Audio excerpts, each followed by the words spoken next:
میں 18 سال کی ہوں اور ان بازاری آبرو باختہ عورتوں سے کئی گنا بہتر ہوں جو ہر بستر کی زینت بننے پہ تلی رہتی ہیں۔ مجھے جب تک پاس رکھو گے صرف آپ کی خدمت کرتی رہوں گی۔ جب دل بھر جائے طلاق دے کر واپس بھیج دینا۔ کوئی حق مہر، کوئی روپیہ پیسہ نہیں، بس دلاور شیخ کا خون ہی میرا مہر ہوگا۔ کبیر دادا اس خوبصورت نازک دوشیزہ کی باتوں پر لطف اندوز ہوتے ہوئے بولا، تمہاری خوبصورتی اور دوشیزگی کے حصول کے لیے مجھے کچھ بھی کرنے کی کیا ضرورت ہے؟ تم یوں بھی میری کوٹھی میں خود چل کر آئی ہو اور اتنا موقع میرے لیے کافی ہے، بلکہ میں چاہوں تو تمہیں دنیا کے کسی بھی کونے سے اٹھا کر لا سکتا ہوں۔ یقیناً اپنی فطرت کے مطابق آپ کا یہی سوچنا بنتا ہے، لیکن سچ بتائیں کبھی کسی لڑکی کی پرخلوص محبت محسوس کی ہے؟ کوئی ایسی لڑکی جس کی سوچیں آپ سے شروع ہو کر آپ پر ہی ختم ہو؟ کوئی ایسی جس کی اولین ترجیح آپ کو سکون اور آرام پہنچانا ہو؟ میرا خیال ہے اس مکالمے بازی کو رہنے دو۔ باقی اس میں شک نہیں کہ تم جیسی لڑکی کو ہر مرد اپنے بستر کی زینت بنانا چاہے گا، اور میں ایک مرد ہی ہوں، تمہارے حصول کے لیے گھنٹے ڈیڑھ کی قربانی دے دوں گا، لیکن یاد رکھنا اپنے وعدے سے پھروگی نہیں۔ وہ اعتماد بھری لہجے میں بولی، اپنی بات سے 1 انچ بھی نہیں ہٹوں گی۔ پھر کب؟ کل میں دلہن بن کر اپنے گھر میں منتظر رہوں گی، اور کل نکاح پڑھاتے ہی آپ مجھے اپنے ساتھ لے آنا۔ نکاح پڑھانا ضروری ہے کیا؟ کبیر دادا نے ہلکی سی مسکراہٹ سے پوچھا۔ اسے خود معلوم نہیں تھا کہ وہ اس کمسن لڑکی کی ہر بات کیسے مانتا جا رہا تھا، ورنہ اسے لڑکیوں کی کوئی کمی نہیں تھی۔ ہاں، بس یہ ناپائیدار گرہ میرے نصیب کر دینا، اس کے علاوہ کچھ نہیں مانگوں گی۔ تناوش کی آواز گلوگیر ہونے لگی تھی۔ میرا موبائل فون نمبر نوٹ کرو، جب ضرورت پڑے مجھے بلا لینا۔ یہ کہتے ہی اس نے اپنا ذاتی موبائل فون نمبر دہرا دیا۔ اس کا نمبر اپنے موبائل فون میں نوٹ کر کے وہ کھڑی ہوتے ہوئے بولی، ویسے کل سحر کو میں منتظر ہوں گی، اور یاد رکھنا دلاور شیخ کو میں اپنے ہاتھ سے قتل کروں گی۔ کبھی مرغی بھی ذبح کی ہے؟ طنزیہ لہجے میں کہتے ہوئے وہ بھی اپنی نشست سے اٹھ گیا تھا۔ نہیں، اس نے نفی میں سر ہلایا تھا۔ دلاور شیخ سے ابتدا کروں گی، اور یوں بھی آپ جیسے بڑے دادا کی بیوی کو کم از کم ایک قتل تو کرنا چاہیے۔ پتہ نہیں تناوش کے لہجے میں ایسی کون سی بات تھی کہ وہ بے ساختہ مسکرا پڑا تھا۔ تناوش کو محسوس ہوا کہ وہ مسکرا تو ہے بہت اچھا لگنے لگتا تھا۔ کل ملیں گے۔ وہ اپنی خوابگاہ کی طرف بڑھ گیا۔ تناوش اس کے پوش کو گھورتی رہ گئی۔ اس کے کمرے میں غائب ہوتے ہی وہ باہر کی طرف چل دی۔ ڈرائنگ سے باہر آتے ہی اسے وہی خدمت گار چہرے پہ غیظ و غضب کے تاثرات سجائے کھڑا نظر آیا جیسے کسی صورت اندر جانے نہیں دے رہا تھا۔ یقیناً وہ کبیر دادا کے تناوش کے ساتھ اتنی دیر بات چیت کی وجہ سے کچھ کہہ نہیں پا رہا تھا۔ مجھے گھر تک جانے کے لیے گاڑی چاہیے۔ تناوش کو ایک دم گھر تک پیدل چلنے کا خیال آیا، اور اس نے فوراً اس کا حل سوچ لیا۔ وہ منہ بناتے ہوئے بولا، اس بارے میں مجھے کوئی حکم نہیں ملا۔ ٹھیک ہے، میں کبیر دادا کو کہہ دیتی ہوں۔ وہ پیچھے مڑی۔ بات سنو۔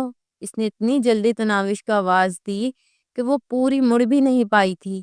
اس نے رکتے ہوئے شوقی بھرے لہجے میں کہا، سنائیں۔ وہ دونوں ہاتھ باندھتے ہوئے بولا، میں تمہارے ساتھ ڈرائیور کو بھیج دیتا ہوں، اب تشریف لے جاؤ میری ماں۔ یہ کہتے ہی اس نے موبائل فون نکال کر کسی الہی بخش نامی ڈرائیور کو کال کر کے بتایا کہ کبیر دادا کی مہمان کو گھر تک چھوڑ آئے۔ تناوش وہیں ڈرائیور کا انتظار کرنے لگی۔ تھوڑی دیر بعد ایک ادھیڑ عمر ڈرائیور سفید رنگ کی ٹویوٹا لے کر وہیں پہنچ گیا۔ تناوش کے قریب کار روک کر اس نے عقبی نشست کا دروازہ اس کے لیے کھول دیا۔ وہ اعتماد ظاہر کرتے ہوئے بیٹھ گئی۔ دروازہ بند کر کے وہ ڈرائیونگ سیٹ پر بیٹھا، اور کار کبیر دادا کی وسیع اور اس کوٹھی سے باہر آ گئی۔ وہ ڈرائیور کو گھر کا پتہ بتا کر دائیں بائیں کا جائزہ لینے لگی۔ اس قیمتی کار میں بیٹھے ہوئے راستے کے مناظر بھی خوش کن اور قابل دید ہو گئے تھے۔ زندگی میں پہلی بار وہ اتنی قیمتی کار میں بیٹھی تھی۔ اس کا دل چاہ رہا تھا کہ بقیہ زندگی اس کا سفر ختم نہ ہو، وہ یوں ہی آرام دہ سیٹ پر بیٹھی محو سفر رہے، مگر اسے پتہ بھی نہ چلا کہ وہ طویل فاصلہ لمحوں میں طے ہو گیا۔ یقیناً پیدل جاتے ہوئے اسے گھر تک پہنچتے ہوئے شام ہو جانی تھی۔ وہ کار کو سڑک پر رکوا کر اتر گئی، کیونکہ وہ نہیں چاہتی تھی کہ دلاور شیخ کا کوئی چمچہ اسے کار سے اترتے دیکھ کر ڈرائیور کو چھیڑنے کی کوشش کرے۔ اور ایسا ہونے کی صورت میں دلاور شیخ تک کبیر دادا کا نام پہنچ جاتا اور اس نے بزدل نے بھاگنے میں ایک لمحہ بھی نہیں لگانا تھا، جبکہ وہ اسے قتل کرنے کے لیے اتنی بےتاب اور بے صبر ہوتی جا رہی تھی کہ اس سے کل تک کا انتظار مشکل ہو رہا تھا۔ دلاور شیخ وہ انسان تھا جس نے تناوش کی زندگی کو برباد کر کے رکھ دیا تھا، اس سے شادی کرنے کی خواہش میں اس کے اکلوتے بھائی کا قتل تک کر دیا تھا۔ تناوش پہ زندگی اتنی تنگ کر دی تھی کہ کوئی بھی اس کی مدد کے لیے تیار نہیں تھا۔ ایسے میں کبیر دادا اس کے لیے زندگی کی نئی امید تھا۔ ٹھیک طریقے سے تو تناوش کو بھی نہیں پتا تھا کہ وہ کون ہے، لیکن اتنا ضرور اندازہ تھا کہ وہ شہر کے سارے غنڈوں پر بھاری ہے۔ بس اسی لیے وہ زبردستی نہ صرف اس کی کوٹھی میں پہنچی تھی، بلکہ اسے زبردستی خود سے شادی کے لیے بھی راضی کر لیا تھا۔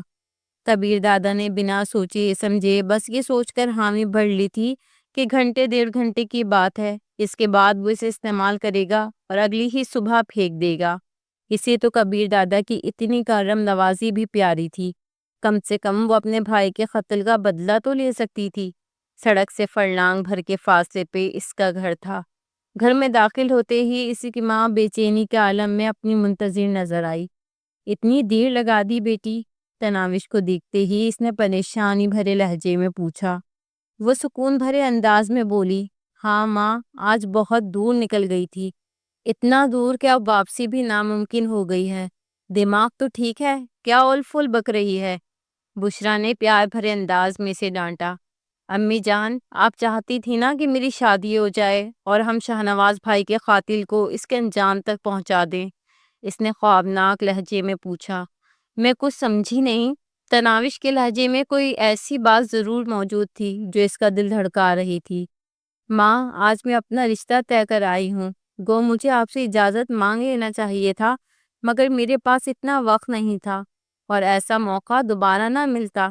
بشرا بیگم نے قریب ہو کر اسے بازوں سے تھامتے ہوئے پوچھا۔ ہوش میں تو ہو نا؟ پتا نہیں ماں جی، بس وہ مجھے اچھا لگا، اپنا لگا، با اختیار لگا اور میں نے بغیر سوچے سمجھے اسے شادی کی آفر کر دی۔ بشرا متوحش ہوتے ہوئے بولی، کہیں کسی اور غریب کو جان سے نہ مروا دینا۔ تناوش کے چہرے پہ معنی خیز مسکراہٹ نمودار ہوئی۔ امی جان، آپ نے ہمیشہ دلاور شیخ کو با اختیار درندے کے روپ میں دیکھا ہے، کل انشاءاللہ آپ اس کا وہ روپ دیکھیں گی جس کی تمنا میں ہم دونوں پچھلے کئی ماہ سے دستے بدعا ہیں۔ ایسا کیسے ممکن ہے؟ بشرا کے لہجے میں بے یقینی تھی۔ مجھے تو کہتی ہیں کہ آپ کی بیٹی شہزادی ہے، پھر شہزادیوں کو تو شہزادے ہی ملا کرتے ہیں نا ماں جی۔ اس کی آنکھوں میں کبیر دادا کی صورت لہرائی اور اس کے ساتھ اس کے دل میں خواہش جاگی، کاش جیسا وہ ماں کو کہہ رہی ہے ویسا ہی ہوتا۔ اچھا، مجھے ساری بات تفصیل سے بتاؤ۔ آج میں اسکول نہیں گئی تھی، بس یوں ہی دائیں بائیں گھومتی رہی اور پھر وہ مجھے ایک ہوٹل کے باہر نظر آیا، اس حالت میں کہ ایک جج اس کے سامنے ہاتھ باندھے ہوئے گڑ گڑا رہا تھا۔ میں جان گئی کہ وہی ایسا ہے جو مجھے دلاور شیخ کے چنگل سے نجات دلا سکتا ہے۔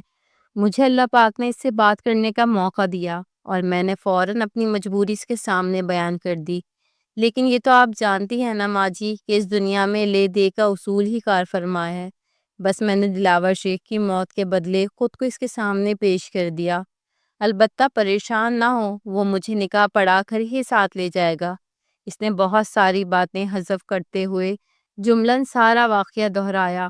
مجھے تو یہ آسمان سے گر کر کھجور میں اٹکنے والا معاملہ لگتا ہے۔ تم نے دلاور شیخ سے جان چھڑوانے کے لیے اس سے بھی بڑے غنڈے کا ساتھ اپنا لیا ہے۔ ماں جی، میں بس ایک بات جانتی ہوں کہ مجھے دلاور شیخ سے بھیا کی موت کا بدلہ لینا ہے۔ اس کے لیے میں ہر قیمت ادا کرنے کو تیار ہوں۔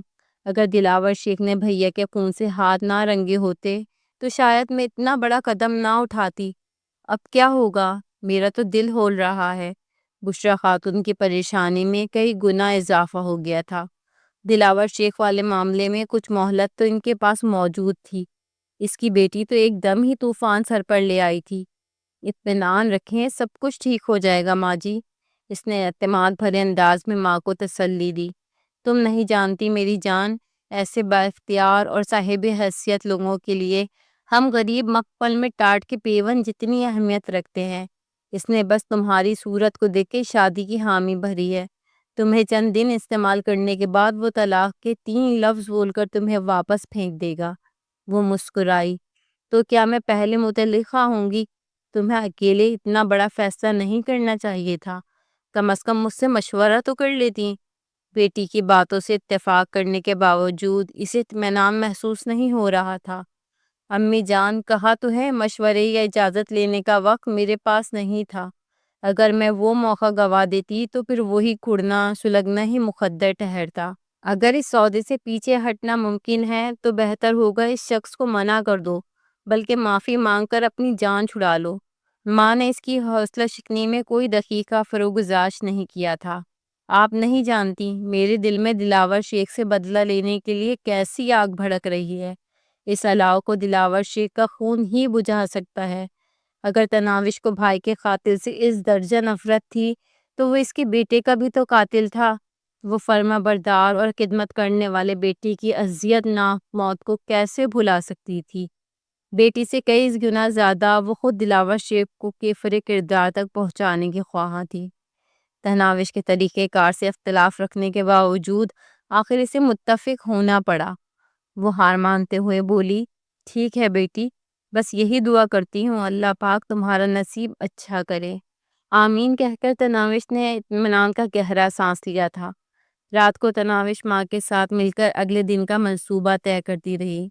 نہ چاہتے ہوئے بھی بشریٰ کو بیٹی کا ساتھ دینا پڑ گیا تھا۔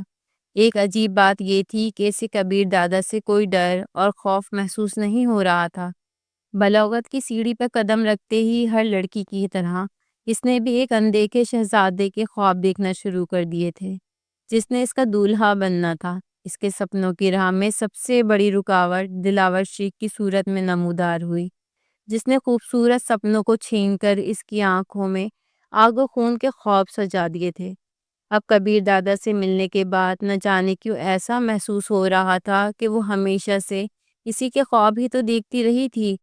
بشریٰ بیٹی کے قریب بیٹھتے ہوئے بولی، اب پریشان ہونے کا کیا فائدہ؟ تیر کمان سے نکل چکا ہے، بس نتیجے کا انتظار کرو۔ وہ ماں کا ہاتھ پکڑ کر اپنے ہونٹوں سے لگاتے ہوئے بولی، ماں جی، میں اپنے فیصلے پر نہیں، آپ سے جدائی کا سوچ کر دکھی ہوں۔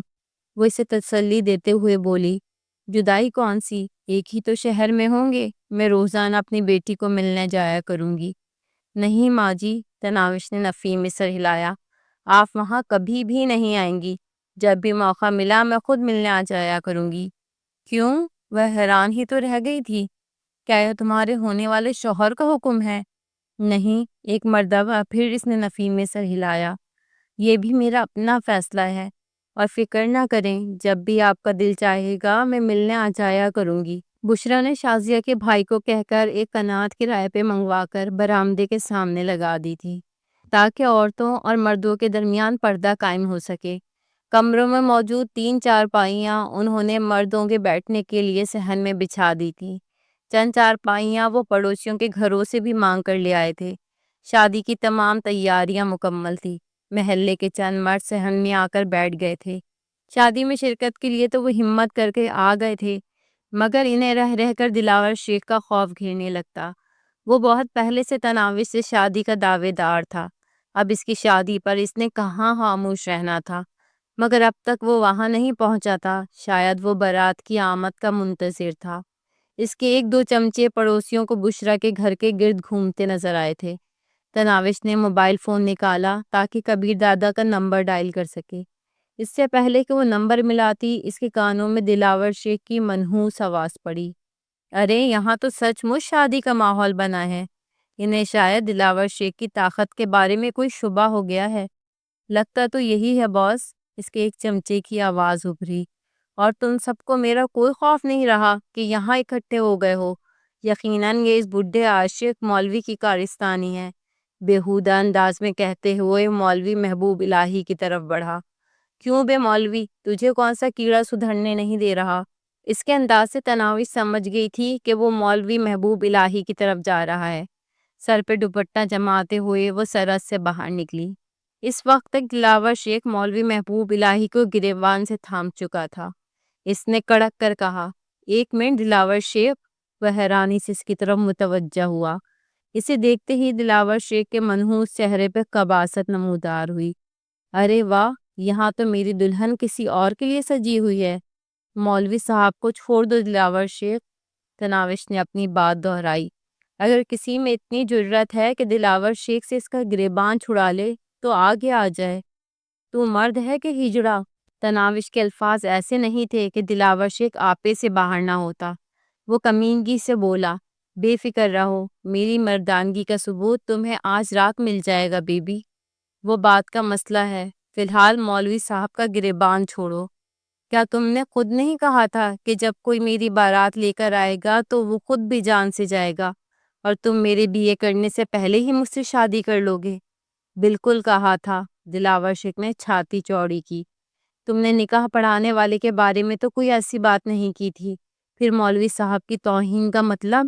میرے ہونے والے شوہر سے نپٹ لو، شاید اس کے بعد مجھ سے نکاح پڑھانے کے لیے تمہیں بھی مولوی صاحب کی ضرورت پیش آ جائے۔ یہ تم نے کام کی بات کی ہے۔ مولوی صاحب کا گریبان چھوڑ کر وہ اپنے چمچوں کی طرف متوجہ ہوا۔ کرمے، جا ذرا پہلوان کی دکان سے ایک ٹوکرا مٹھائی کا تو اٹھا لا، آج اس ٹنٹنے کو ختم ہی کرتے ہیں۔ ٹھیک ہے باس، کرمے نامی چمچے نے اس بات میں سر ہلا کر باہر کا رخ کیا۔ تو نکاح کی کارروائی شروع کریں؟ دونوں ہاتھوں سے ہلکی سی تالی بجاتے ہوئے اس نے ہاتھ دھونے کے انداز میں ملے۔ تناوش بے باکی سے بولی، پہلے میرے شوہر سے تو نمٹ لو۔ تو بلاؤ اسے، میرے پاس اتنا وقت نہیں ہے کہ کسی ٹٹ پونجی کا انتظار کرتا رہوں۔ تناوش نے ہاتھ میں پکڑے موبائل فون پر کبیر دادا کا نمبر ڈائل کیا اور موبائل فون کان سے لگا لیا۔ 2-3 گھنٹوں کے بعد کسی نے کال کاٹ دی۔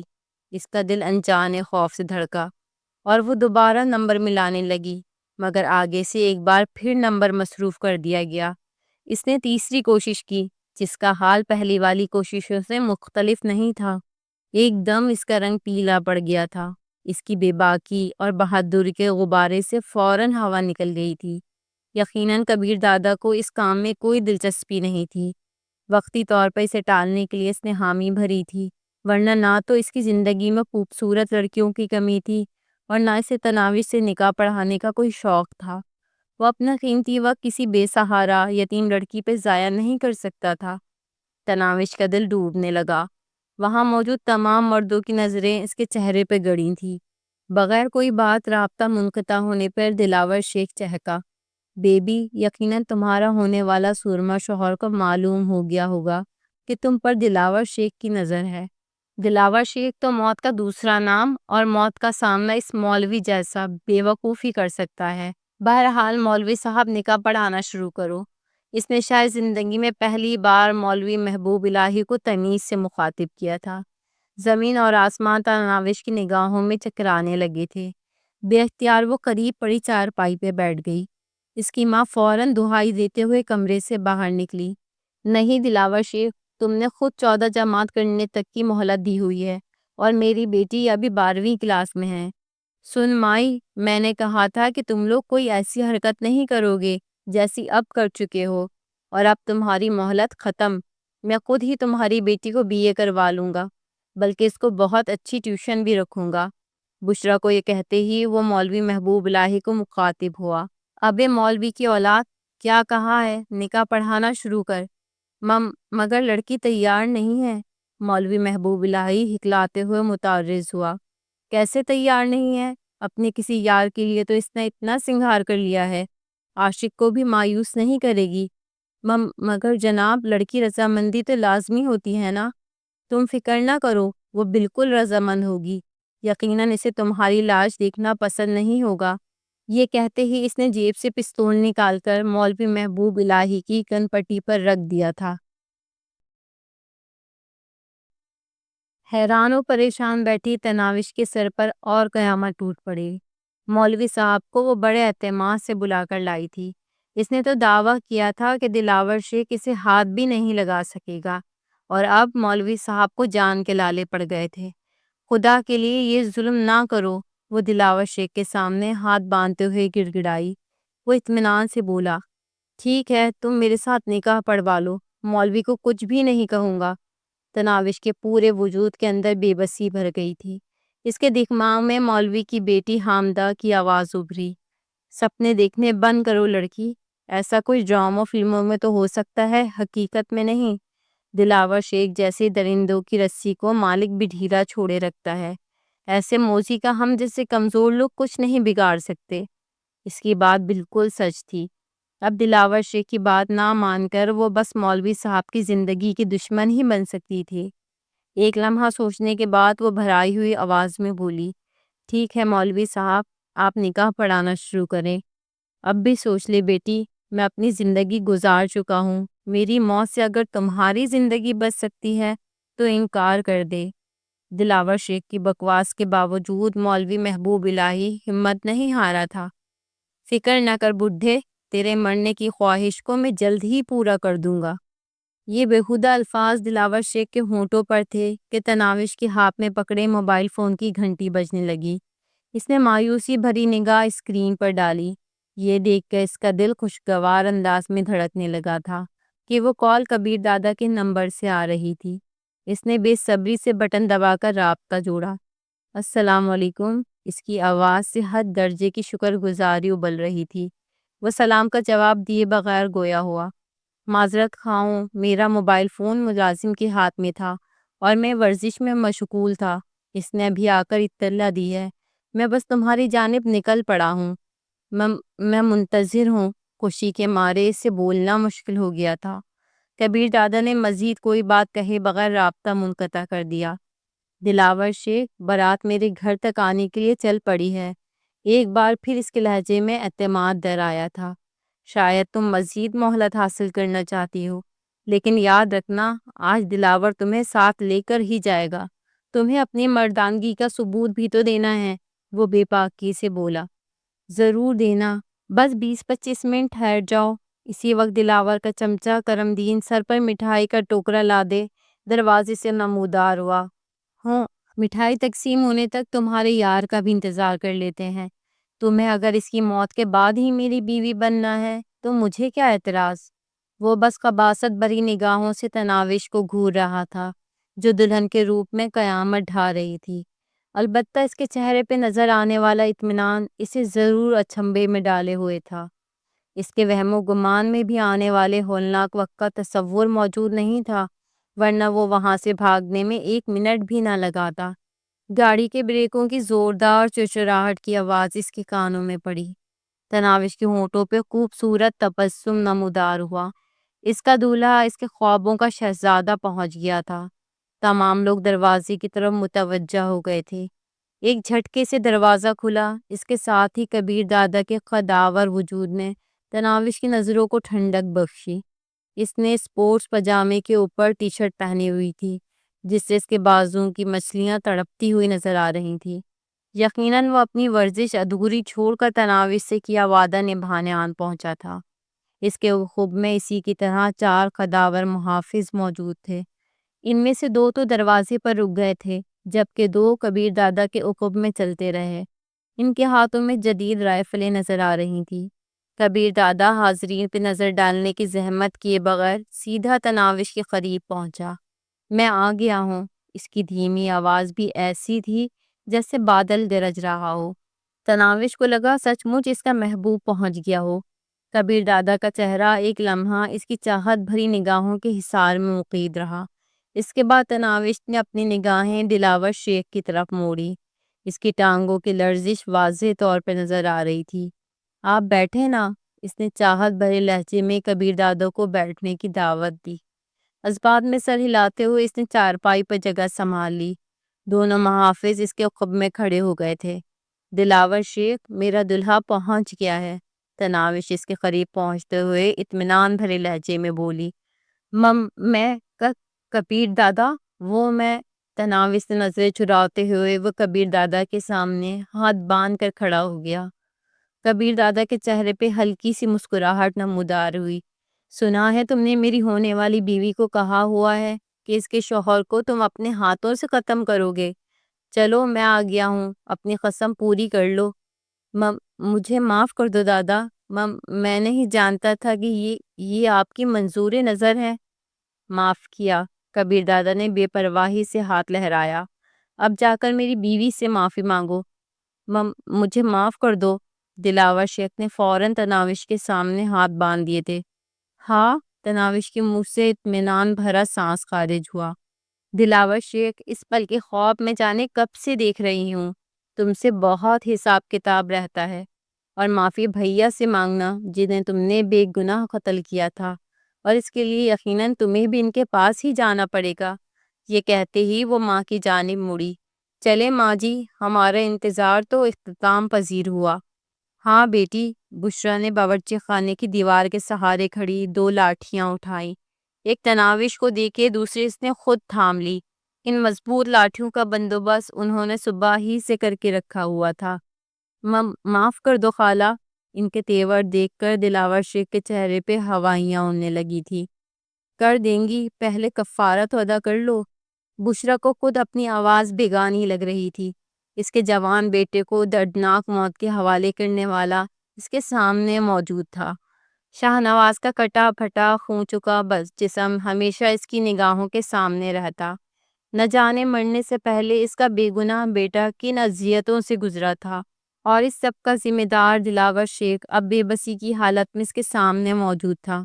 دوسری طرف تناوش تھی، جس کی زندگی اس نے اجیرن کر دی تھی، جس کی آنکھوں کے سپنے اس نے چھین لیے تھے۔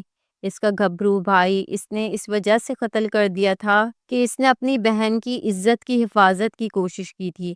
آج اس بہن کو اپنے بھائی کی موت کا بدلہ لینے کا موقع مل گیا تھا۔ بھائیوں پر تو بہنیں تو یوں بھی اپنی قربان صدقے واری جاتی ہیں، وہ کیسے اپنے بھائی کے قاتل کو معاف کر دیتی؟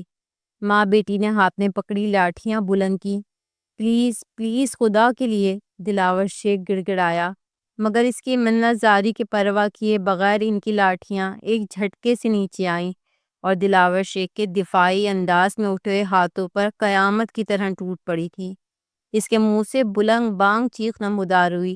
ہائے، مر گیا! تناوش اور اس کی ماں کے کلیجوں تک ٹھنڈک کی لہر اتر گئی تھی۔ اس کے بعد ان کی لاٹھیاں ایک تواتر سے دلاور شیخ کے جسم پر برسنے لگی۔ وہ اس کی نچلے دھڑ کو نشانہ بنائے ہوئی تھی۔ دلاور شیخ کی چیخو پکار اور اس کے تڑپنے کا منظر اتنا خوشکن تھا کہ وہ جلدی جلدی اس کھیل کو ختم نہیں کرنا چاہتی تھی۔ مضبوط لاٹھیوں کی ضربوں نے چند لمحوں میں دلاور شیخ کو زمین بوس کر دیا تھا۔ ماں بیٹی دل جمی سے اس پر لاٹھیاں برساتی رہیں، یہاں تک کہ دلاور شیخ کے منہ سے آوازیں نکلنا موقوف ہو گئی تھی۔ چھاتی پہ پڑنے والی لاٹھی کی زوردار ضربوں نے اس کی پسلیوں کو توڑ کر دل کو ناکارہ کر دیا تھا۔ اس کے باوجود ماں بیٹی کے ہاتھ مسلسل چلتے رہے۔ کبیر دادا بڑی دلچسپی سے یہ منظر دیکھ رہا تھا۔ حاضرین محفل کے دل بھی خوف سے دھڑک رہے تھے۔ ایک طرف تو انہیں دلاور شیخ کے انجام سے خوشی ہو رہی تھی، تو اس کے ساتھ وہ کبیر دادا کی پررعب شخصیت سے بھی خوف محسوس کر رہے تھے۔ نہ جانے وہ اپنی ہونے والی بیوی کو دکھ پہنچانے کے گناہ میں کس کس کو تشدد کا نشانہ بناتا۔ دروازے پر کھڑے قوی ہیکل محافظوں کی موجودگی میں کوئی گھر سے باہر بھی تو نہیں نکل سکتا تھا۔ دلاور شیخ کے کارندوں کے چہروں پر موت کی زردی کو صاف طور پہ محسوس کیا جا سکتا تھا۔ دلاور شیخ کی بھیانک موت کے بعد جب ماں بیٹی کا لاٹھیاں برسانا جاری رہا تو مولوی محبوب الہی ہمت کر کے آگے بڑھا اور تناوش کا ہاتھ پکڑتے ہوئے بولا، بس کرو بیٹی، یہ موذی اپنے کرتوتوں کے ساتھ اللہ پاک کی عدالت میں پہنچ گیا ہے۔ اس کے ساتھ ہی اس نے بشرا کی لاٹھی بھی تھام لی تھی۔ دونوں ماں بیٹی چونکتے ہوئے جیسے کسی گہرے سپنے سے بیدار ہوئی تھی۔ مسلسل لاٹھیاں برسانے سے ان کا سانس دھمکی کی مانی چل رہا تھا۔ ان کے رکتے ہی کبیر دادا کی پررعب آواز ابھری۔ دلاور شیخ کے کارندے سامنے آئے۔ وہ چاروں سورما لرزتی ٹانگوں سے سامنے ہوئے اور بھاگ کر کبیر دادا کے قدموں سے لپٹ گئے۔ اللہ پاک کا واسطہ، ہمیں معاف کر دو، ہمارے باپ کی توبہ جو آئندہ غلط کام کیا۔ چاروں یک زبان ہو کر واویلا کرنے لگے۔ پیچھے ہٹ کر بات کرو، کبیر دادا نے انہیں دور جھٹکنے کی کوشش کی تھی۔ جب تک آپ ہمیں معاف نہیں کر دیتے ہم قدموں سے سر نہیں اٹھائیں گے۔ چاروں معافی لیے بغیر اٹھنے پہ تیار نہیں تھے۔ کبیر دادا عقب میں موجود اپنے محافظوں کو مخاطب ہوا، میرے 3 گننے تک ان میں سے جو کھڑا نہ ہو پائے اسے گولی مار دینا۔ مگر اس کی گنتی شروع کرنے سے پہلے وہ چاروں ہاتھ باندھتے ہوئے کھڑے ہو گئے تھے۔ ان کے ساتھ کوئی حساب کتاب کرنا ہے؟ اس مرتبہ اس کا مخاطب تناوش تھی، جو عقیدت بھری نظروں سے اسے گھور رہی تھی۔ تناوش نے نفی میں سر ہلا دیا۔ اپنے سرغنہ کی لاش کو ٹھکانے لگانا تم چاروں کی ذمہ داری ہے۔ اگر یہ لاش پولیس کو مل گئی تو شاید انہیں مزید 4 لاشوں کی تفتیش بھی کرنی پڑ جائے۔ تو کسی کو نہیں پتہ چلے گا دادا؟ ان میں سے ایک نے جرأت کر کے زبان کھولی تھی۔ اب دفع ہو جاؤ، اور اس کے بعد تم یا تمہارا کوئی ساتھی بھی اس محلے میں نظر آیا تو وہ ہمیشہ کے لیے نظر آنا بند ہو جائے گا۔ کبھی بھی نہیں آئیں گے، یہاں سے گزریں گے بھی نہیں۔ چاروں پر ابھی تک لرزہ طاری تھا۔ جرم کی دنیا میں کبیر دادا کا نام کسی تعارف کا محتاج نہیں تھا۔ زیر زمین حلقوں میں وہ ایک افسانوی کردار جیسی شہرت رکھتا تھا۔ ان کے وہم و گمان میں بھی نہیں تھا کہ اس عام سے محلے کے سب سے غریب گھر میں وہ ایک دم یوں اٹھ کر آ بیٹھے گا، اور وہ لڑکی جسے پچھلے 1.5 سال سے وہ تنگ کرتے آئے تھے اسے اپنی بیوی کا خطاب دے دے گا۔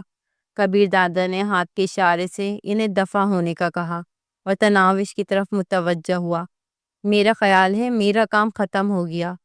جی ہاں، بس ایک چھوٹی سی رسم باقی ہے، اطمینان بھرے لہجے میں کہتی ہوئی اس نے سر پر دوپٹہ درست کیا اور مولوی محبوب الہی کی طرف متوجہ ہوئی۔ چچا جان، ہمارا نکاح پڑھا دیں۔ مولوی محبوب الہی کی آنکھوں میں شدید حیرانی کی لہریں اٹھی، مگر اس نے کوئی سوال پوچھنے کے بجائے وہ بسم اللہ پڑھ کر نکاح کا خطبہ پڑھنے لگا۔ خطبہ پڑھتے ہی اس نے کبیر خان سے نام، ماں، ولدیت پوچھا۔ اس نے دھیمے لہجے میں جواب دیا، کبیر علی ولد عمر علی۔ حق مہر؟ اس مرتبہ وہ بشریٰ خاتون سے مستفر ہوا تھا۔ ماں کے کچھ کہنے سے پہلے تناوش بولی، حق مہر دلاور شیخ کی موت ہی تھا۔ مگر بیٹی، وہ اصرار کرتے ہوئے بولی، چچا جان جو عرض کر رہی ہوں اس سے مان جائیں، اور مولوی محبوب الہی تکرار کیے بغیر ایجاب قبول کرانے لگا۔ کبیر دادا نے زمن میں زبان نہیں کھولی تھی، وہ بس دلچسپی سے تناوش کی باتیں سنتا رہا۔ اس چھوٹی سی لڑکی میں خوبصورتی کے علاوہ بھی کوئی تو خاص بات تھی جو اس کی باتوں پر یوں محظوظ ہو رہا تھا۔ نکاح کی رسم پوری ہوتے ہی وہ کھڑا ہو کر تناوش سے پوچھنے لگا، تمہیں لینے کے لیے کس وقت گاڑی بھیجوں؟ میں آپ کے ساتھ ہی چل رہی ہوں، وہ پختہ لہجے میں بولی۔ نہیں، کبیر دادا نے نفی میں سر ہلایا۔ رات کے 10 بجے تمہیں لینے کے لیے کار پہنچ جائے گی۔ اپنے گھر والوں کے ساتھ چند گھنٹے مزید بھی گزار لو، اور کوئی رسم وغیرہ رہتی ہو تو وہ بھی پوری کر لو۔ آخری فقرہ اس نے متبسم ہو کر کہا۔ تناوش کو محسوس ہوا کہ وہ مسکراتے ہوئے مزید اچھا لگنے لگتا ہے، مگر اس کے ساتھ یہ بھی حقیقت تھی کہ تبسم اس کے چہرے پر خال خال ہی نمودار ہوتا تھا۔ اس کے رخصت ہوتے ہی مولوی صاحب نے بھی جانے کی اجازت مانگی۔ مولوی محبوب الہی کے سامنے سر جھکاتے ہوئے وہ ممنونیت سے بولی، چچا جان آپ کے احسانات ہمیشہ قرض رہیں گے۔ چچا بھی کہتی ہو اور احسانات کا ذکر بھی کرتی ہو۔ پگلی بیٹیوں پر احسان نہیں کیے جاتے، ان کا حق ادا کرنے کی کوشش کی جاتی ہے۔ مولوی محبوب الہی اس کے سر پر شفقت بھرا ہاتھ پھیرنے لگے۔ اللہ پاک ہر لڑکی کو ایسا ہی سرپرست عطا کرے، گلوگیر لہجے میں کہہ کر وہ ماں کی طرف مڑی اور اس کے گلے لگ کر رو پڑی۔ محلے والے بھی نادم اور خفیف انداز میں ماں بیٹی کے قریب ہو کر انہیں مبارکباد دینے لگے۔ گو وہ ساری کہانی ان کے سروں سے کافی اونچی گزری تھی۔ کبیر دادا جیسی شخصیت کی آمد، دلاور شیخ کی بھیانک موت، ماں بیٹی کی کارروائی، تناوش کا نکاح، سب کچھ نہایت عجیب تھا، مگر وہ سوال کرنے کی جرأت نہیں کر پا رہے تھے۔ ان کے لیے بس یہ بات باعث اطمینان تھی کہ کبیر دادا نے دلاور شیخ کے کارندوں کو ہمیشہ ہمیشہ کے لیے ان کے محلے سے دفع ہو جانے کا حکم دیا تھا۔ محلے کی عورتوں میں بھی ہلچل مچی ہوئی تھی۔ کئی ایک نے تو دلاور شیخ کا انجام صحن میں آ کر اپنی آنکھوں سے دیکھا تھا۔ تناوش کے شوہر کو دیکھ کر تو ان کی آنکھیں حیرت سے پھٹی رہ گئی تھی۔ گو کہ وہ تناوش سے عمر میں کافی بڑا تھا، مگر اس کا رکھ رکھاؤ، روب و دبدبہ ایسا تھا کہ عمر کا فرق بالکل ہی پس منظر میں چلا گیا تھا۔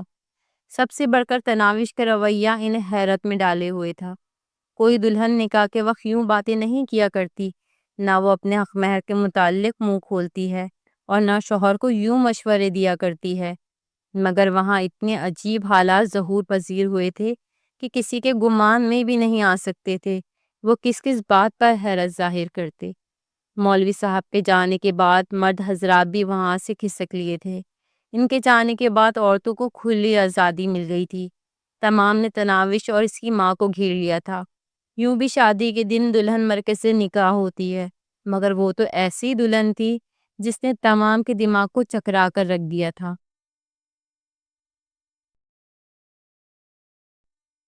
گھر میں کان پڑی آواز سنائی نہیں دے رہی تھی۔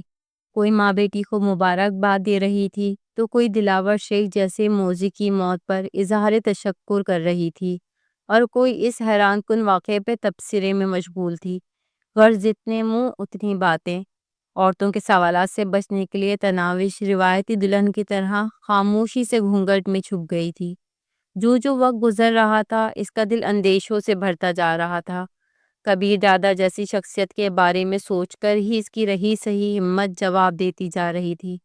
دلاور شیخ کا انجام تو اس کی تمنا کے مطابق ہو گیا تھا، مگر اپنی زندگی اسے اندھیروں میں گم نظر آ رہی تھی۔ نہ جانے کبیر دادا نے اسے کتنا عرصہ اپنے پاس رکھنا تھا۔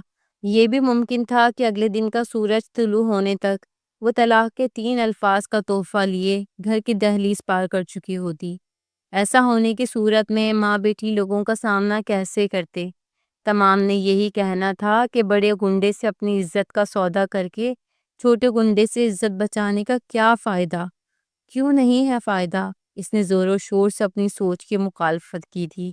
میں نے اپنے باپ جیسے بھائی کی موت کا بدلہ لینے کے لیے یہ قدم اٹھایا ہے۔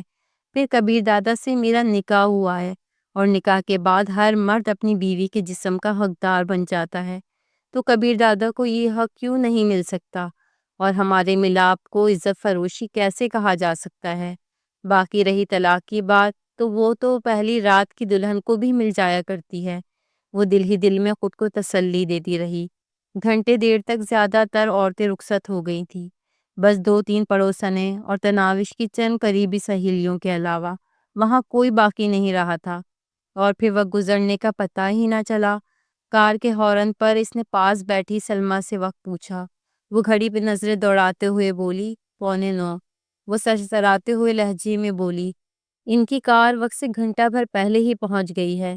سلمیٰ نے معنی خیز لہجے میں کہا، ہاں جی، صبر ہی کہاں ہو رہا ہوگا بیچارے سے۔ تناوش سکھ پڑھتے ہوئے بولی، بکواس نہ کرو، اس میں بکواس کی کیا بات ہے؟ خود ہی تو بتا رہی تھی آپ کے وہ 10 بجے کار بھیجیں گے۔ تناوش منہ بناتے ہوئے بولی، تو تمہیں کوئی تکلیف؟ سلمیٰ کھلکھلا کر ہنسی، تکلیف تو خیر جس کو ہونی ہے اسے معلوم ہے، باقی میں نے آپ کے ان کا ارادہ ہی بتایا ہے۔ اسی وقت دروازے پہ دستک ہونے لگی تھی۔ بشریٰ دروازے کی طرف بڑھ گئی۔ دروازہ کھولنے پہ اسے 2 عورتیں اور ایک مرد کھڑے دکھائی دیے۔ گلی میں ایک چمکتی دمکتی کار بھی کھڑی تھی۔ آئیں جی، اس نے ایک طرف ہو کر انہیں اندر آنے کا راستہ دیا۔ میں کار میں بیٹھا ہوں، آپ لڑکی کو لے آئیں۔ مرد نے اندر گھسنے سے احتراز برتا تھا۔ بشریٰ کو اس کا تناوش کے لیے دلہن کے بجائے لڑکی کا لفظ استعمال کرنا نہایت عجیب اور برا لگا تھا، مگر اس نے کچھ کہنے کی ضرورت محسوس نہ کی، اور عورتوں کو ساتھ لے کر تناوش کے کمرے کی طرف بڑھ گئی۔ اسے دونوں عورتیں ملازمہ نظر آ رہی تھیں، اسی وجہ سے وہ ان کا تعارف چاہے بغیر کمرے کی طرف بڑھ گئی۔ بیٹھیں، میں کھانا لاتی ہوں۔ بشریٰ نے بیٹھنے کی دعوت دی۔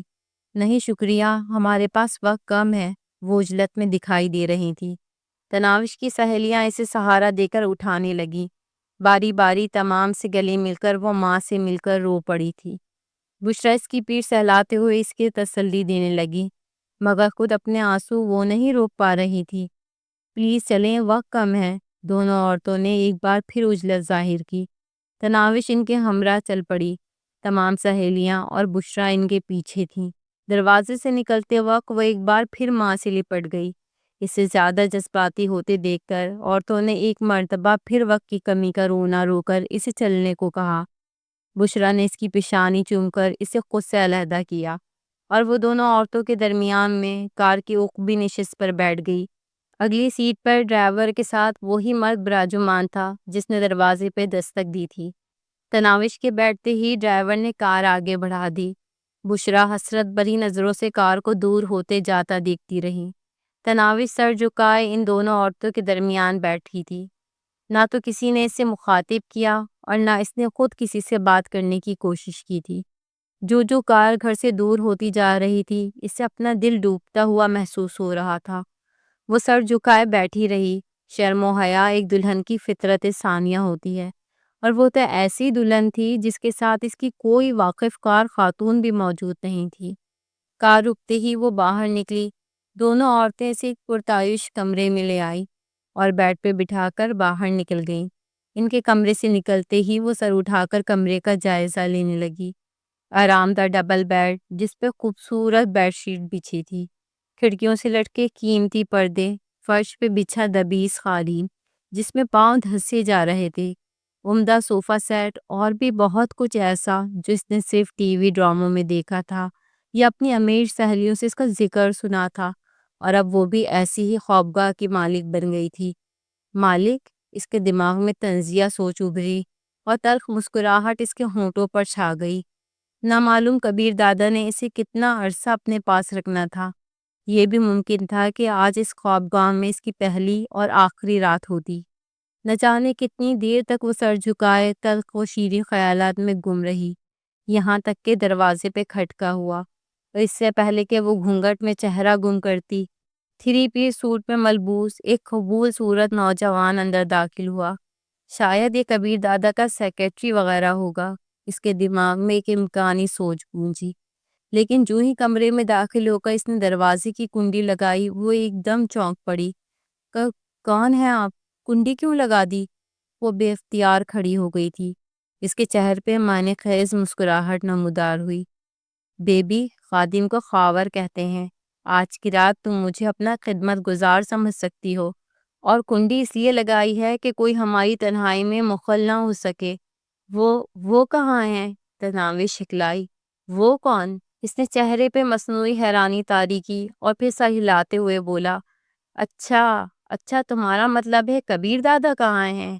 ایک لمحہ سوچنے کا انداز بنا کر وہ کہنے لگا، میرا خیال ہے اپنی کسی منظور نظر کے ساتھ رنگ ریلیاں منا رہا ہوگا، اور فکر نہ کرو، تم نے کون سا روزانہ میرے ساتھ ہی ہونا ہے۔ آج میں، کل کوئی اور ہوگا۔ امید ہے کبھی نہ کبھی کبیر دادا بھی تمہیں شرف ملاقات بخش دے گا۔ دیکھو، میرے قریب آنے کی کوشش نہ کرنا۔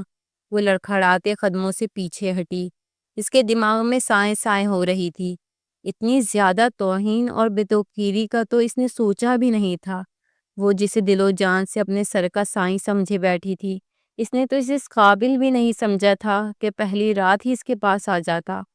اس کے ساتھ ساری زندگی گزارنے کے خواب شیشے کے برتن کی طرح کرچی کرچی ہو گئے تھے۔ کہاں تو وہ اسے جرم کی دنیا سے دور لے جانے کے منصوبے سوچ رہی تھی، اسے اپنی وفا اور خدمت گزاری سے متاثر کرنے کا سوچے بیٹھی تھی، اور کہاں وہ رکھیل اور داشتہ کے درجے سے بھی گر گئی تھی۔ ویسے یہ تو زیادتی ہے بیبی کہ مجھے اپنے قریب آنے سے منع کر رہی ہو۔ آخر میرا قصور تو بتلاؤ نا، اس نے مکروہ لہجے میں کہا۔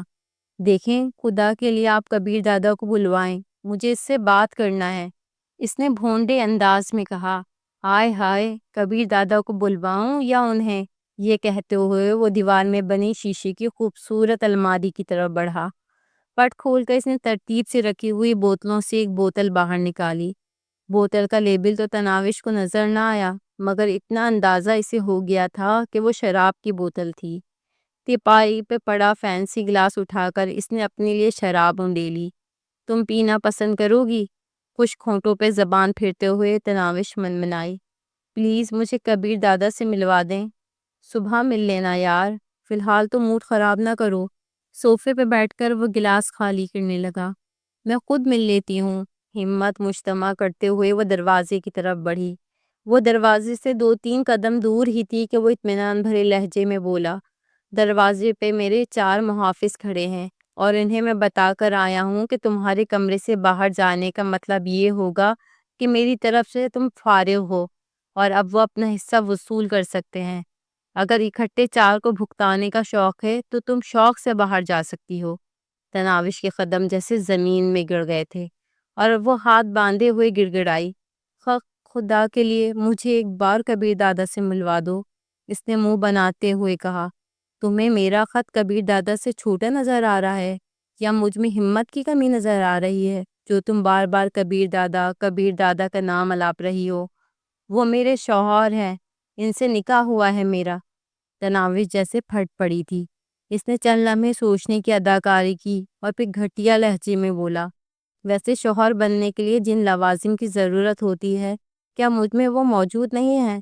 تناوش کو خاموش پا کر وہ دوبارہ بولا، چلو ٹھیک ہے، آج کی رات مجھے موقع دے دو، اگر تمہیں شکایت ہوئی تو کل کبیر دادا کے پاس چلی جانا۔ یہ کہتے ہوئے اس نے خالی گلاس صفائی پر رکھا اور تناوش کی طرف قدم بڑھا دیے۔ اگر مجھے ہاتھ لگایا تو میں چیخنا شروع کر دوں گی، تناوش نے یوں دھمکی دی جیسے وہ کسی عوامی مقام پر کھڑی ہو۔ میرے کانوں کے لیے پسندیدہ آواز عورتوں کی چیخیں ہی ہیں۔ وہ ختم روکے بغیر اس کی طرف بڑھتا رہا۔ الٹ قدموں پیچھے ہٹتے ہوئے تناوش کی پیٹھ دیوار کے ساتھ جا لگی تھی۔ اب مزید پیچھے ہونے کی گنجائش نہیں رہی تھی۔ وہ گڑ گڑائی، خدا کے واسطے مجھے کچھ نہ کہو۔ اس کا رنگ پیلا پڑ گیا تھا۔ ایک دلاور شیخ سے اپنی عزت بچانے کے لیے وہ کئی دلاوروں کے ہتھے چڑھ گئی تھی۔ بیبی موڈ خراب نہ کرو۔ اس کے گڑ گڑانے اور واسطے دینے کو کسی خاطر نہ لاتے ہوئے وہ اس کی طرف بڑھتا رہا۔ تناوش کی حالت بلی کے منہ میں آئی اور اس چوہیا کی سی تھی جس کے پاس فرار کا کوئی راستہ نہ بچا ہو۔ کہاں جانا ہے دادا؟ نکاح کے بعد تناوش کے گھر سے باہر نکلتے ہی وہ جو ہی کار میں بیٹھا ڈرائیور کے ساتھ بیٹھے ہوئے آدمی نے مؤدبانہ لہجے میں پوچھا۔ گھر، مختصراً کہتے ہوئے اس نے کار کی سیٹ سے ٹیک لگا کر آنکھیں بند کر لیں۔ ایک دم تناوش کا خوبصورت سراپا اس کی آنکھوں کے سامنے ابھرا اور سر جھٹکتے ہوئے اس نے آنکھیں کھول دیں۔ کار چوڑی گلی سے نکل کر سڑک پر چڑھ رہی تھی۔ وہ باہر دوڑتی گاڑیوں کو دیکھنے لگا۔ اس کا دماغ اپنے رویے پر الجھا ہوا تھا۔ ایک کمسن لڑکی کے لیے یوں وقت ضائع کرنا اس کی اپنی سمجھ سے بھی بالاتر تھا۔ تناوش کی خوبصورتی میں کوئی کلام نہیں تھا، لیکن اسے زندگی میں کبھی خوبصورت لڑکیوں کی کمی نہیں رہی تھی۔ تناوش کی طرح درجنوں خوبصورت لڑکیاں اس کی زندگی میں آ چکی تھی۔ اس کی خوابگاہ میں آئے روز خوبصورت تتلیوں کی آمد و رفت رہتی تھی۔ دولت اور اختیار ایسی چیزیں ہیں جو انسان کی کسی خواہش کو تشنا نہیں رہنے دیتی۔ دنیا کی ہر عیاشی دولت کے سامنے سر تسلیم خم کرتی نظر آتی ہے۔ وہ تو ایسا آدمی تھا کہ کسی لڑکی پر دل آ جانے پر اسے ہر قیمت اپنی خوابگاہ کی زینت بنا سکتا تھا، لیکن اس کا مزاج ایسا نہیں تھا۔ اس نے کبھی کسی عورت کو اٹھانے کا جرم نہیں کیا تھا۔ خود اس کے گروہ میں ایسی کئی خوبصورت لڑکیاں موجود تھیں جو اس کے اشارہ ابرو کی منتظر رہتیں۔ فلموں اور ڈراموں کی کئی اداکارائیں بھی اس کی دولت اور دھونس کے رعب میں آ کر اسے نواز چکی تھی۔ اس کے باوجود نہ جانے تناوش میں ایسی کون سی بات تھی کہ وہ ایسی بے وقوفی کا ارتکاب کر بیٹھا تھا۔ سب سے بڑھ کر اسے نکاح پڑھوانے پر حیرانی ہو رہی تھی۔ کوئی بات نہیں، 1-2 دن بعد طلاق دے دوں گا، وہ خود کو تسلی دینے لگا۔ اچانک موبائل فون کی گھنٹی نے اسے خیالات کی دنیا سے باہر نکالا۔ موبائل فون کی اسکرین پہ نظر دوڑاتے ہی اس نے اٹینڈنگ بٹن دبا کر فون کان سے لگا لیا۔ ہیلو، اس کے لہجے میں حیرانی کا عنصر نمایاں تھا۔ یقیناً وہ اس وقت کسی ایسی کال کی توقع نہیں کر رہا تھا۔ کبیر دادا، آپ سے ضروری بات کرنی تھی۔ دوسری جانب ابھرنے والی آواز میں مؤدبانہ جھجک کے بجائے بے تکلفی اور ہمسری کی کھنک شامل تھی۔ ابھی؟ کبیر دادا کا انداز جان چھڑانے والا تھا۔ وہ مصر ہوا۔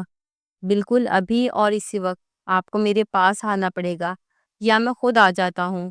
اچھا، میں آ رہا ہوں۔ رابطہ منقطع کرتے ہوئے وہ ڈرائیور کو مخاطب ہوا۔ شہاب قصوری کی طرف لے چلو۔ جی، مؤدبانہ انداز میں کہتے ہوئے ڈرائیور سیدھا چلتا رہا۔ تھوڑی دور جا کر اس نے یو ٹرن سے گاڑی موڑی اور مطلوبہ سمت کی طرف بڑھ گیا۔ آدھے گھنٹے کی ڈرائیونگ کے بعد وہ وسیع کوٹھی کے داخلی دروازے پر رک رہا تھا۔ ان کی گاڑیوں کو پہچانتے ہی چوکیدار نے دروازہ کھولا اور وہ گاڑیاں اندر لے گئے۔ سیمنٹ کی پختہ روش کے اختتام پر کار رک گئی۔ کبیر دادا نیچے اتر کے اندرونی عمارت کی طرف بڑھ گیا۔ اس کے دونوں محافظ بھی اس کے پیچھے چل پڑے۔ البتہ انہوں نے کبیر دادا کے پیچھے ڈرائنگ روم میں گھسنے کی کوشش نہیں کی تھی۔ پرتکلف ڈرائنگ روم میں 2 آدمی اس کے منتظر تھے۔ دونوں نے کھڑے ہو کر اس سے ہاتھ ملایا۔ نشست سنبھالتے ہی کبیر دادا مستفر ہوا۔ شہاب بھائی، خیریت تھی؟ خیریت کہاں کبیر دادا، ادھیڑ عمر شہاب شاہ قصوری نے مسکراتے ہوئے کہا۔ جب کبیر دادا جیسا آدمی شادی کر لے گا تو خیریت کہاں رہے گی؟ ہاں ہاں ہاں، کبیر دادا نے کہتا لگایا۔ یہ خبر آپ تک بڑی جلدی پہنچ گئی۔ باخبر رہنا تو پڑتا ہے کبیر دادا۔ ویسے اخلاق حسین شاہ صاحب آپ سے سخت خفا ہیں۔ شہاب نے ساتھ بیٹھے دوسرے آدمی کی طرف اشارہ کیا۔ خدا خیر کرے شاہ صاحب، یہ میں کیا سن رہا ہوں؟ کبیر دادا اس کی طرف متوجہ ہوا۔ کبیر دادا، دلاور شیخ میرا خاص آدمی تھا۔ اخلاق حسین کے لہجے میں بھی سخت قسم کی خفگی کا اظہار ہو رہا تھا۔ ہوں، کبیر دادا نے سر ہلاتے ہوئے سرسری لہجے میں کہا، اب تو نہیں رہا نا، تو آپ کسی اور کو اپنا خاص آدمی بنا لیں۔ سن لیا شہاب صاحب؟ اخلاق حسین شہاب کی طرف متوجہ ہوا۔ کبیر دادا آپ زیادتی کر رہے ہیں۔ شہاب نے اخلاق حسین کی طرف داری کرنے میں دیر نہیں لگائی تھی۔ کبیر دادا نے کندھے اچکاتے ہوئے بے پرواہی سے کہا، یہ بھلا کون سی زیادتی ہے؟ دلاور شیخ اخلاق حسین کا رشتہ دار تو تھا نہیں، ایک عام سا غنڈہ تھا۔ مر گیا ہے تو اس کی جگہ لینے والے کئی مل جائیں گے۔ اخلاق حسین غصے بھرے طنز سے بولا، صحیح کہا، کسی بھی غنڈے کے مرنے کے بعد جگہ لینے والے کئی مل جاتے ہیں۔ کبیر دادا کے چہرے پہ گہری سرخی ابھری، مگر جب وہ بولا تو اس کا لہجہ ان تاثرات سے میل نہیں کھا رہا تھا جو اس کے چہرے پہ ہوا دیدہ تھے۔ شاہ صاحب، میرا تجربہ کہتا ہے کہ سوچ کر بولنے والے زیادہ عرصہ زمین کے اوپر چلتے نظر آتے ہیں۔ شہاب نے فوراً مداخلت کی، آپ لوگ تو لڑنے لگے۔ شہاب صاحب، آپ نے دیکھ لیا کبیر دادا کا لہجہ اور انداز، زیادتی بھی یہ کرے اور دھمکیاں بھی یہ دے۔ ہم نے بھی کوئی چوڑیاں نہیں پہنی۔ سیاست میں حصہ لینے کا مطلب یہ نہیں کہ ہم اپنا کام بھول گئے ہیں یا چھوڑ دیا ہے۔ اچھا، اب چھوڑو اس بحث و تکرار کو اور بات ختم کرو۔ دلاور شیخ کا قتل کبیر دادا کی جلد بازی ہے، لیکن اس کی اہمیت اتنی زیادہ نہیں کہ لڑائی کرنا پڑے۔ ٹھیک ہے شہاب صاحب، آپ کی بات مان لیتے ہیں، لیکن کبیر دادا نے وہاں نہایت غلط اعلان کیا ہے کہ آج کے بعد اس محلے میں میرا کوئی آدمی نہیں جائے گا۔ شہاب کبیر دادا کو مخاطب ہوا، یقیناً اس بارے میں آپ کچھ سوچیں گے۔ کبیر دادا حتمی لہجے میں بولا، میں سوچ کر فیصلہ کرتا ہوں، فیصلہ کر کے نہیں سوچتا۔ اخلاق نے طنزیہ لہجے میں شہاب کو متوجہ کیا۔ سن لیا کبیر دادا؟ شہاب صاحب نے امید بھرے لہجے میں سے پکارا۔ کبیر دادا نے کہا، شہاب صاحب، کیا کبیر دادا کی زبان اتنی ہلکی ہے؟ سمجھنے کی کوشش کرو۔ اس مرتبہ اخلاق حسین براہ راست اسے مخاطب ہوا۔ اگر میں نے اس محلے والوں کو یوں ہی چھوڑ دیا تو وہ باغی ہو جائیں گے اور میرا رعب خاک باقی رہے گا۔ چند گھرانوں سے کوئی فرق نہیں پڑتا۔ کبیر دادا اپنی زبان سے پھرنے کے لیے تیار نہیں تھا۔ شہاب صاحب، اب مجھ سے گلہ نہ کرنا، اخلاق حسین خفگی بھرے لہجے میں کہتے ہوئے وہاں سے جانے لگا۔ بات تو سنو۔ شہاب نے اسے روکنے کی کوشش کی، مگر اخلاق حسین سنی انسنی کرتا ہوا وہاں سے نکل گیا۔ شہاب نے افسوس بھرے انداز میں سر ہلایا، یہ اچھا نہیں ہوا۔ صحیح کہہ رہے ہیں آپ، کبیر دادا نے اس بات میں سر ہلایا۔ غریب ایم این اے اور ایک غریب گینگ کا سربراہ بے موت مارا جائے گا۔ شہاب ہنسا۔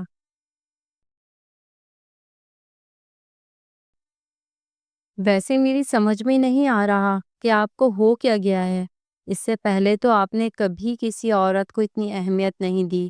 اہمیت کہاں دی ہے؟ صرف نکاح پڑھایا ہے۔ اگر کوئی عورت نکاح پڑھا کر ہی میری تنہائی کی ساتھی بننے کی خواہاں ہے تو مجھے کیا اعتراض؟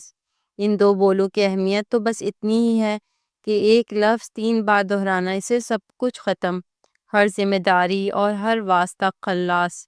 تو اس ایک لفظ کی تکرار کب ہوگی؟ وہ مسکرایا۔ کبیر دادا کے 1 گھنٹے کی قیمت اتنی کم نہیں کہ 2-3 دن میں اس کی قیمت وصول ہو جائے۔ چند دن اس سے لطف اندوز تو ہو لوں، جو بھی انچھوا مال ہے۔ کیا اس کے بعد ہمیں بھی اس گنگا میں ہاتھ دھونے کا موقع مل سکتا ہے؟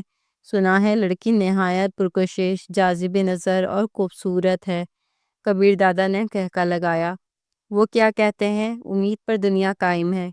اچھا، وہ بات کا مسئلہ ہے۔ فی الحال یہ بتائیں، اخلاق حسین شاہ کے مسئلے کے بارے میں کیا سوچا؟ میرا تو مشورہ ہے جانے دیں۔ اس محلے میں سے کون سا کسی نے آپ کے پاس آ کر شکایت کرنا ہے؟ کبیر دادا نے بے ساختگی سے کہا، وہ تناوش کا محلہ ہے۔ یہ کہتے ہی ایسے احساس ہوا کہ وہ کچھ غلط کہہ گیا ہے۔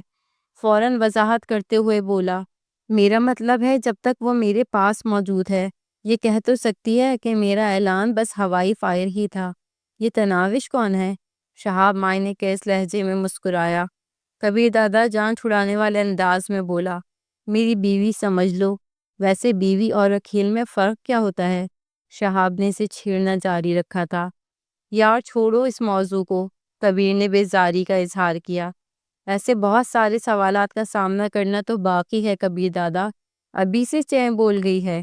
مجھے چلنا چاہیے۔ کبیر دادا کھسیانی ہنسی ہونٹوں پہ بکھیرے کھڑا ہو گیا۔ کب تک بھاگو گے؟ شہاب کھلکھلا کر ہنستے ہوئے اس کے ہمراہ اٹھ گیا تھا۔ کبیر دادا کو باہر آتا دیکھ کے ڈرائیور نے جلدی سے گاڑی سٹارٹ کی اور اس کے قریب لے آیا۔ شہاب سے الوداعی مسافہ کر کے اس نے عقبی نشست سنبھال لی۔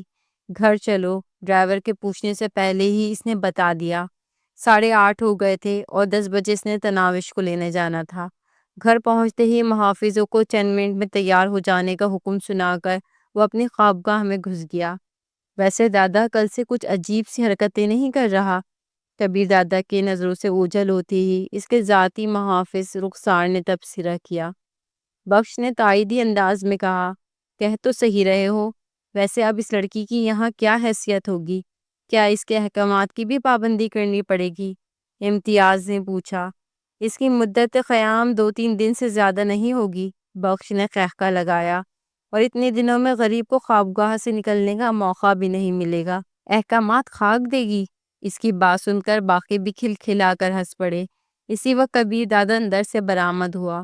سیاہ رنگ کے 3 پیس سوٹ نے اس کی وجاہت میں اضافہ کر دیا تھا۔ امتیاز دبے لہجے میں بولا، آج تو دادا نے بڑی چمک نکالی ہوئی ہے۔ دلہا جو ہوا؟ بخش نے سر جھکاتے ہوئے دانت نکالے۔ کبیر دادا ان کی باتوں سے بے خبر آگے والی کار میں بیٹھ گیا۔ اس کے بیٹھتے ہی ڈرائیور نے کار آگے بڑھا دی۔ وہ اپنے محافظوں سے زیادہ بے تکلف نہیں تھا، جو بھی کم گوئی اس کی فطرت تھی۔ کوٹھی سے نکلتے نکلتے 9:45 ہو چکے تھے۔ 10:15 بجے کے قریب وہ تناوش کے گھر کے سامنے رک رہے تھے۔ کبیر دادا کی کار سے باہر نکلتے ہی بخش اور امتیاز اس کے پیچھے پیچھے چلنے لگے۔ دروازہ بند تھا۔ کبیر دادا نے بخش کو دستک دینے کا اشارہ کیا۔ دروازہ کٹکھٹانے کے چند لمحوں بعد ہی اندر سے سہمی ہوئی آواز میں پوچھا گیا، کون؟ بخش نے فوراً جواب دیا، خالہ، ہم دلہن کو لینے آئے ہیں۔ ایک دم دروازہ کھول کر بشرا نے باہر جھانکا۔ دلہن؟ اس کے لہجے میں حد درجہ حیرانی تھی۔ اسٹریٹ لائٹ کی روشنی میں کبیر دادا کو دیکھتے ہی وہ ہکلاتے ہوئے بولی، تناوش بیٹی کو تو کافی دیر ہوئے لے گئے ہیں۔ کون؟ بخش کے کچھ کہنے سے پہلے ہی کبیر دادا نے بے صبری سے پوچھا تھا۔ کوئی اس کے پہنچنے سے پہلے ہی تناوش کو لے اڑا تھا۔